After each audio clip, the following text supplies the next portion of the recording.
welcome to Cooking with Drew. As you can see, we're going to be making sour cream chicken and baked zucchini and squash. So let's go ahead and get started with the baked zucchini and squash. I'm using 2 small squash and 3 small zucchinis, and we're not going to be peeling them, so we want to make sure we wash them really well.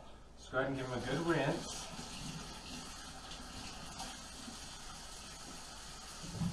And you want to do the same with your zucchini.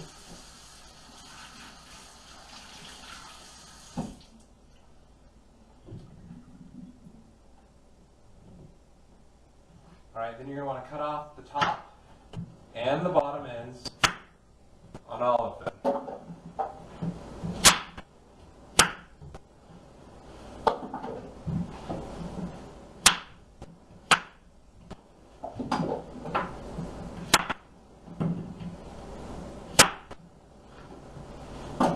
Alright, now what I'm going to do is I'm going to cut the squash, then a zucchini. Cutting them very thinly. You see I'm cutting them about 1/8 of an inch. You just want to thinly slice them.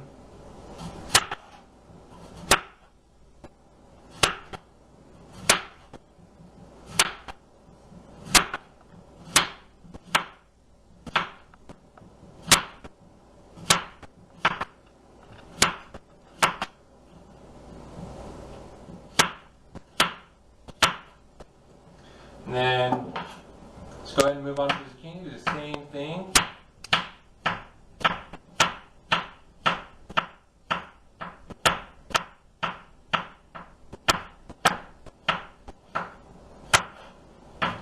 Be mindful of your fingers. You don't want to cut any of your fingers. In just a second here, let's get these cut and we'll move on to the next part of this dish.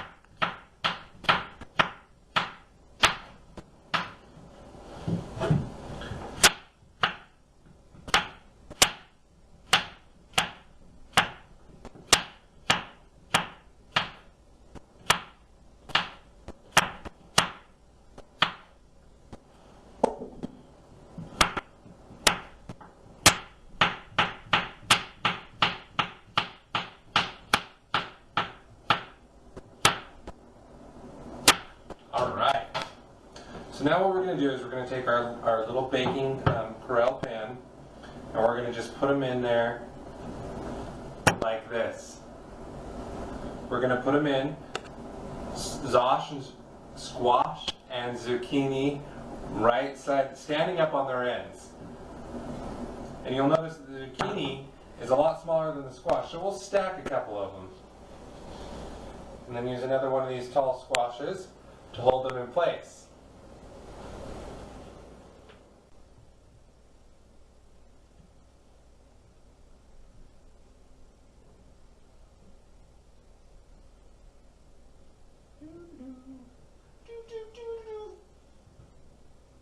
Alright. And you know nothing ever cooperates, so you got to fight with it a little bit.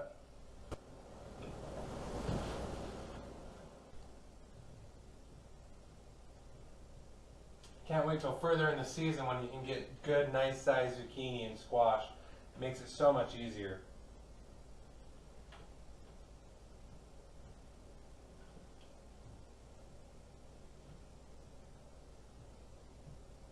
Alright, so when you're done, it should look something like this. All of them standing upright. And then you have zucchini, then squash, then zucchini, then squash. And I have a little extra here, so I'm just going to push that to the side. So now you're going to put the olive oil in, the 3 tablespoons of olive oil. And you're just going to drizzle it over the top.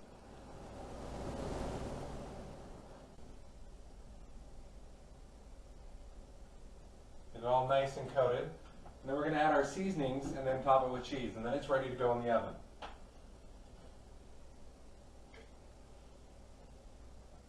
So this is the oregano. And then the basil.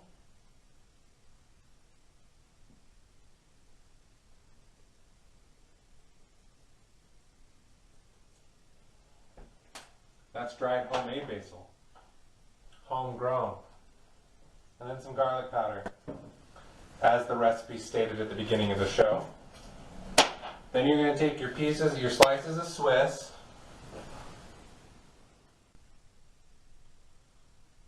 ahead and just cover that.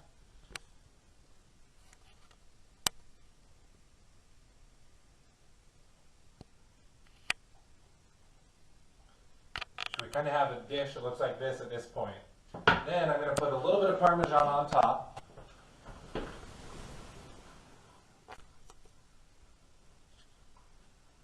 Because the Swiss is going to melt down inside and then there will be a Parmesan flavor on top. And that's it.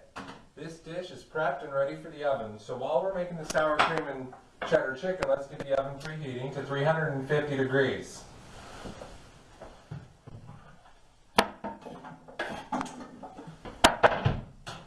Alright, so the chicken is pretty simple.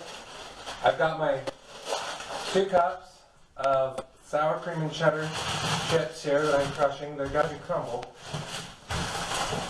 I like to do it in a Ziploc bag because it leaves my hands from being less greasy when we're done. So those are ready. Then what we're going to do is we're going to take our 3 chicken breasts. Now breasts are usually thick, so we're going to just go ahead and take our 3 breasts and cut them in half and turn them into 6.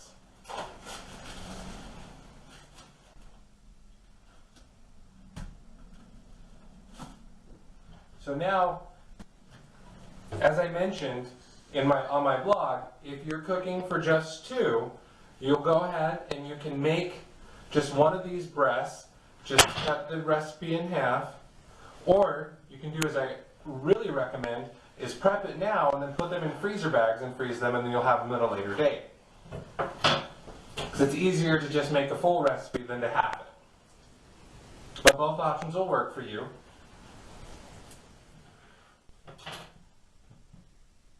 Me, I'm going to cook the whole recipe, so I got to feed my guest that's going to be on the show with dinner for 2, and I got to feed my film crew. Alright, so see, I've cut them all nicely in half like so. So you took the breasts, you just cut them in half, and notice how they're nice and thin. Together, that's really thick. That's a long bake time. Okay, so now comes the really fun part. We're going to wash my hands before we do anything else.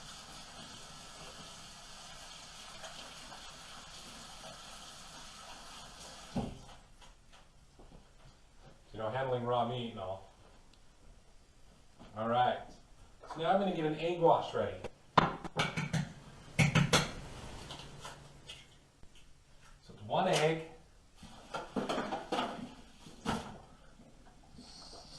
A little bit of water. I forgot a fork, so let me get a fork.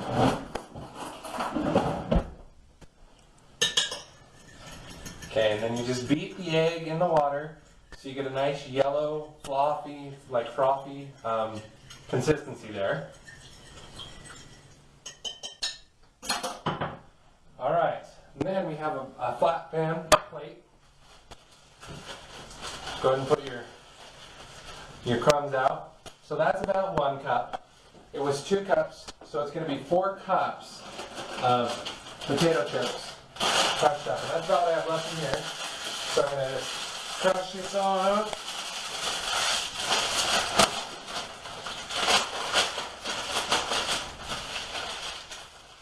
Granted, it probably would have been easier to get it out of the Ziploc baggie, but we'll give it a shot. Let's see if I can make a big mess, huh?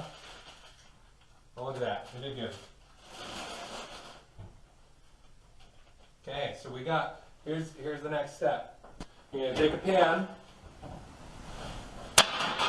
You're going to put a little bit of olive oil in the center of the pan.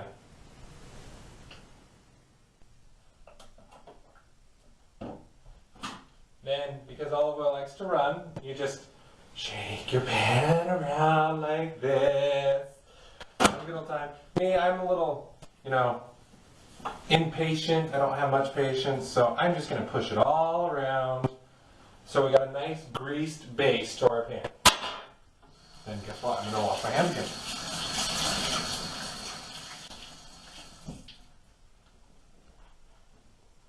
Alright, so then we take our chicken, we roll it in the egg wash, Splash it on yourself. It's all right. Just put in these chips. Get a nice coating.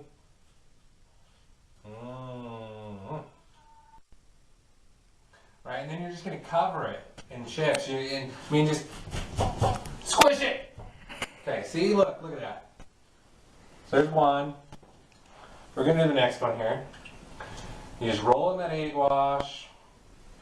The egg wash is just going to help the chips stay on.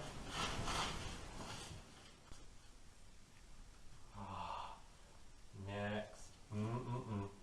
Here I am making a huge mess. But that's okay, because I clean up my own messes.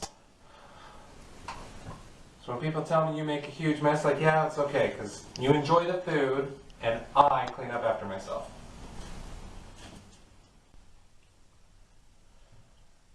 So then, here we are.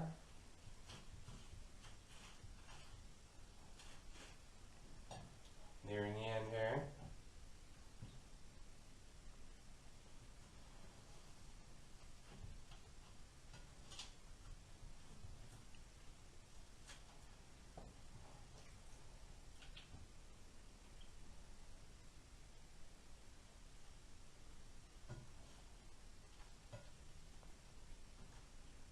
All right, so we're done getting messy.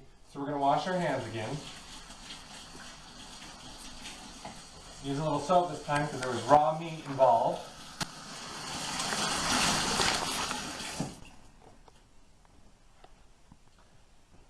Dry those bad boys off. Get rid of this. And this, we're done with that. Alright, so now we have 6 slices of cheddar. Now this is white cheddar, but you can use yellow cheddar. I love yellow cheddar. And then you just take your slice, cut it in half, cover the whole piece of chicken like so.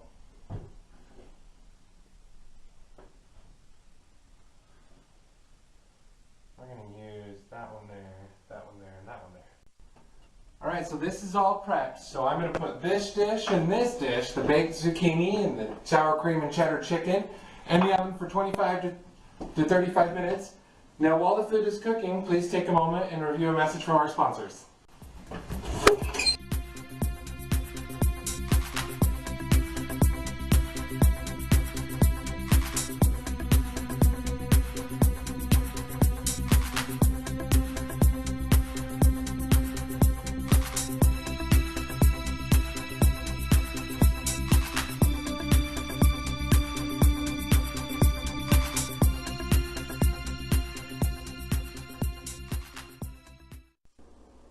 Welcome back. It looks like dinner's just about done, so let's pull her out and see what she looks like.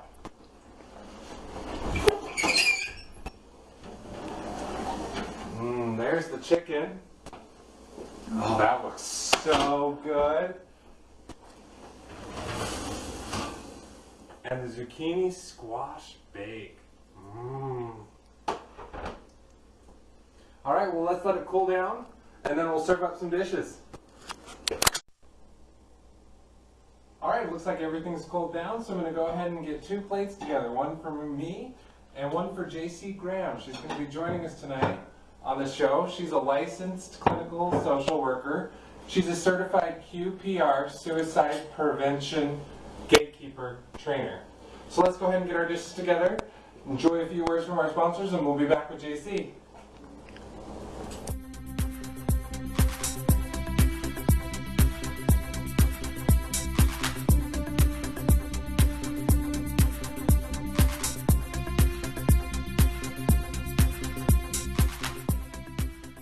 Here we are with JC, and tonight we're going to talk about suicide prevention and awareness. Nice. So JC, I wanted to ask you, when you suspect someone is having suicidal thoughts, how would you approach that over dinner? How would you bring that topic up? I think that what I would do is I would talk to the person and just say, I've been wondering if you've been thinking about suicide, and just ask them directly. The thought came into my mind but I was curious and wondering if this person was suicidal. The best response would just be to be direct with them and ask them if they've been having thoughts of suicide. What if they're not, or what if you're totally off base when you ask that question? You're like, and they either get offended or it puts the notion in their head. I mean, do you ever worry about putting that notion in their head? I can understand that sometimes people are concerned, like, man, if I ask my friend if they're thinking about suicide, I'm really worried that, one, they might get mad at me for asking them, or, you know, be like, what are you talking about? And research shows that asking the question, one of the responses that you had was, what if this puts the idea into their head? And research shows that asking the question doesn't put the idea in people's head. Typically, if it came to your mind that you're really wondering if a person's at risk for suicide, most likely you're picking up on some warning signs, and Okay. it's not far-fetched. So asking the question doesn't increase risk, it actually decreases risk. Okay, that's good to know. Good to know. So I also want to ask you, like, what effects does like social acceptance play in suicide? Like, you know, like for minorities like Hispanic and Asians, or you know, the LGBT community, what does their acceptance socially, how does that impact the suicide rate? Is it higher for them or lower for them? That's a good question. I know that oftentimes people wonder about that, and unfortunately, suicide touches all ethnicities. It doesn't not discriminate, unfortunately. We wish that there weren't suicides in any ethnic group. Sometimes people wonder about who has the highest suicide completions, what ethnic group does, and interestingly enough, it's Caucasians. Really? Yeah. Caucasian white males, typically elderly males, but it does touch all ethnic groups. As far as the question related to connection, like social connection goes, that's a phenomena that has been researched, that sometimes when people feel disconnected from a community or from a support system, that they could be at increased risk for suicide. So connectivity, not being connected to people can be a risk factor. Okay. It's something I'd like to share with you that sometimes people overlook, is that the majority of people who complete suicide have a diagnosable mental illness or psychiatric illness. Oftentimes it's depression, or bipolar disorder, post-traumatic stress disorder, Okay. or a brain disorder, like a traumatic brain injury. Okay. So it's something in addition that's impacting their thinking. And then the other things, like the lack of connectivity with other people or social connection, those are oftentimes situational clues that play a factor. But most oftentimes when people are in an active suicidal crisis, they're having thinking errors, and it's related to like something like depression. Okay. And so when you mentioned thinking errors, how like, if I'm not versed in suicide prevention, I don't know what I'm looking for. So what are these thinking errors or these triggers that I should be aware of, that I should look out for when I'm looking at my friends or people I care about? Well, there's many, but even just if you become aware of even one of the warning signs, behavioral clues, one, I would just like to address like some of the symptomology, especially of depression, that would be risk factors. With depression, some of those common symptoms are things like sleeping difficulties, insomnia, hypersomnia, irritability, difficulty concentrating, difficulty making decisions, and that oftentimes ties in with the thinking errors. Thinking errors are things like, my family would be better off without me, who cares if I'm dead anyway? You know, those are some of the thought processes that people might have when they're thinking that way. Feeling hopeless is another symptom of depression. Feeling like there's not going to be a future. You know, so if you're talking to a friend and they're just saying, you know, life is just hopeless, things aren't getting better, I don't know what to do, I feel so overwhelmed. Sometimes they'll even use that phrase of, I feel so hopeless. So that's a behavioral clue, and it's Okay. also a symptom of depression. So you mentioned behavioral clues. What other is suicide mainly, or like the triggers mainly behavioral? Is there situational clues or environmental clues that we could look at as an outsider to see, to suspect that would give us an inclination that someone's going to commit suicide, or is behaviors mainly what's going to trigger it for us that we know that they're doing? Behavioral clues, I would watch for if your friend's doing things like putting closure on things, taking care of details. Maybe they'll do things like prepare a will, take out a life insurance policy, Okay. or maybe they give away their possessions. They start to give you prized possessions. That's a behavioral clue. Okay. Are there any other type of clues that, or are they mainly behavioral? There's the behavioral clues. There's many of those, and then the situational clues could be things like maybe they just lost their job, or they had a breakup, or they lost someone that they love. You know, maybe someone passed away in their life. Is there a particular time of year that suicide goes up more than other times of the year, like where the situational of the year might, like, I know some people are seasonally depressed, so in the winter a lot of people are unhappy. Is there more suicide in the winter, or because people are sad about their families around Thanksgiving or the holidays? Is there any studies or any numbers that support that theory, or? Unfortunately, suicides happen in the United States. One person dies by suicide every 14 minutes. Over 38,000 people died by suicide in 2010, which is twice the number of people that died by homicide. Far too many people are dying by suicide. As far as your question goes about seasons, there is such thing as a disorder called seasonal affect disorder, and that oftentimes people might be depressed during the winter months when they have less access to sunlight. And sometimes people say, I think most suicides happen during, Thanksgiving or during the holidays, but research shows that there's a rise, a peak in suicides in the spring, and that's related to, that's oftentimes when people are depressed, they don't have the energy, the physical energy, or to get out of bed, let alone end their life. It takes a lot of energy to end one's life. Right. So as they start to come out of their depression, they might have been thinking about their suicide over a period of days, weeks, months, and planning it, and then when there's a rise in their energy level, they actually complete. So that's a warning sign. Okay.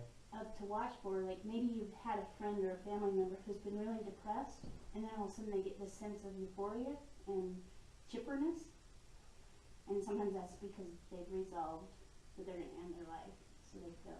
So that's just something to watch for. Okay. And suicide is premeditated. It's not like they wake up one morning and then by the end of the night they're dead. There's some premeditation that goes into it.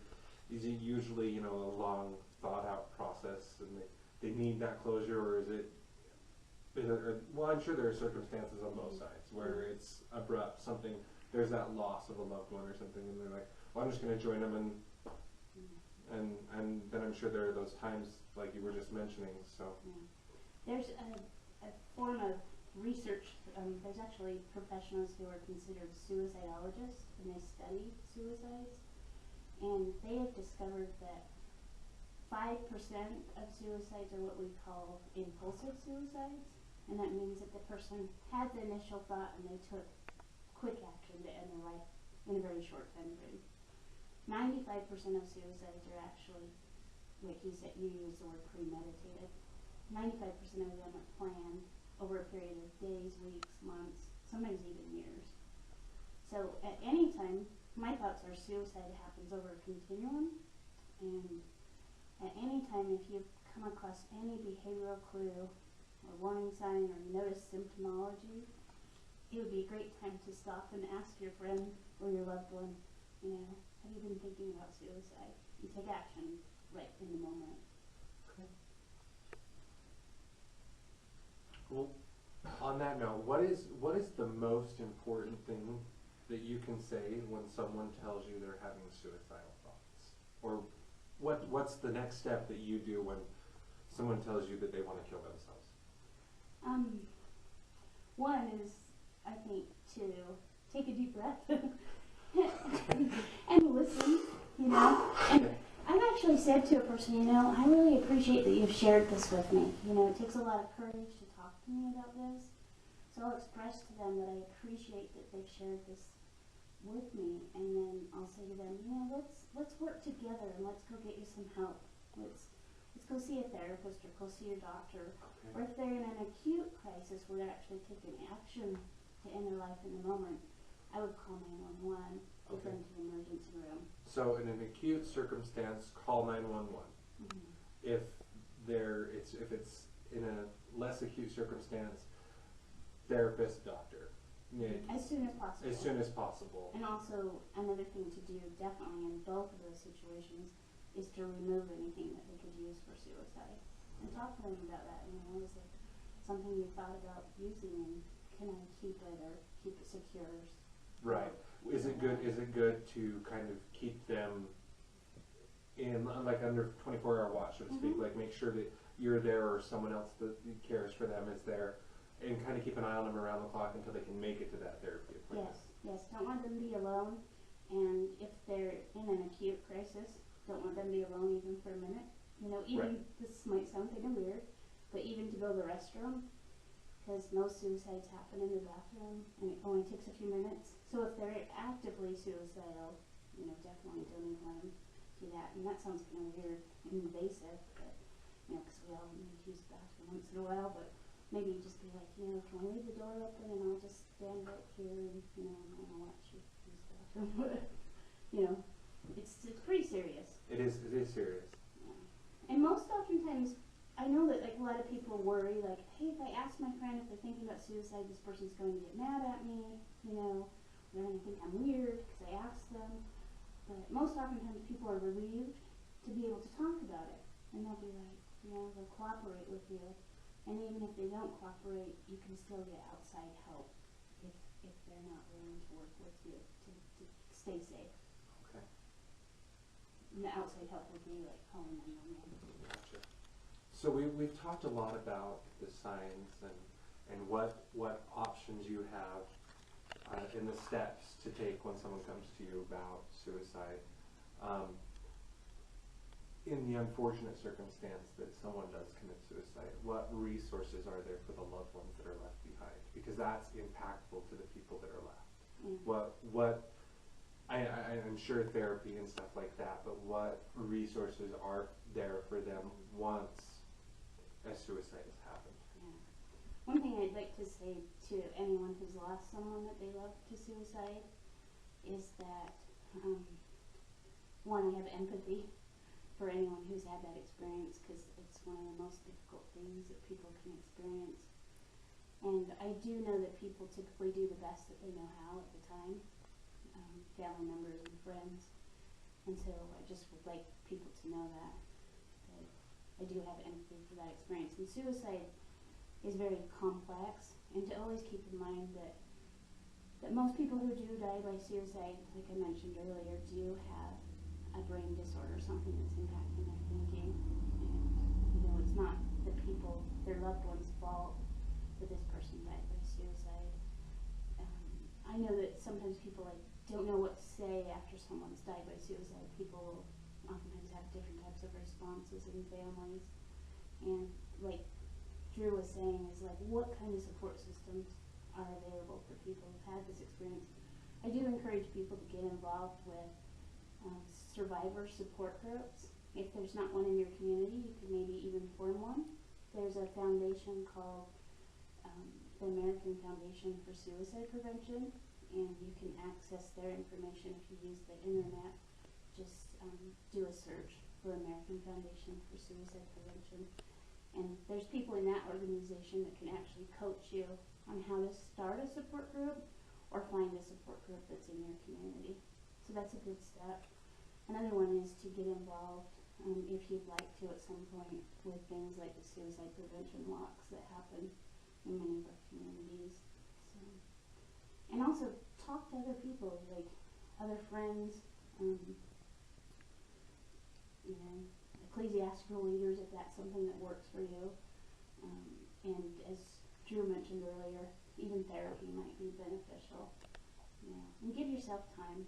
And oftentimes people, you know, they process the suicide in their own way, and just like people process death in their own way. But I really do encourage people to get support from other people who can be empathetic and understanding. Because I know that sometimes people will have a sense of pressure culturally from other people to, Right. you know, not talk about it, Right. and think that it's unhealthy to not talk about it. Communication is key to anything. So as a prevention gatekeeper of suicide, what does that mean? Oh, what's a gatekeeper? Yeah, we are all gatekeepers. Okay. A gatekeeper is anyone who interacts with someone who may be suicidal. Okay. And since we are social beings, we're social. At some point in our life, if we haven't already had the opportunity, we may have the opportunity to prevent a suicide, to intervene. So a gatekeeper is someone who is proactive when they become concerned about someone, and they take action to help that person to get some help. Okay. Well, we've covered pretty much everything that all of my questions I had. You want to take a moment? Is there anything that you'd like to say to the audience? Yeah.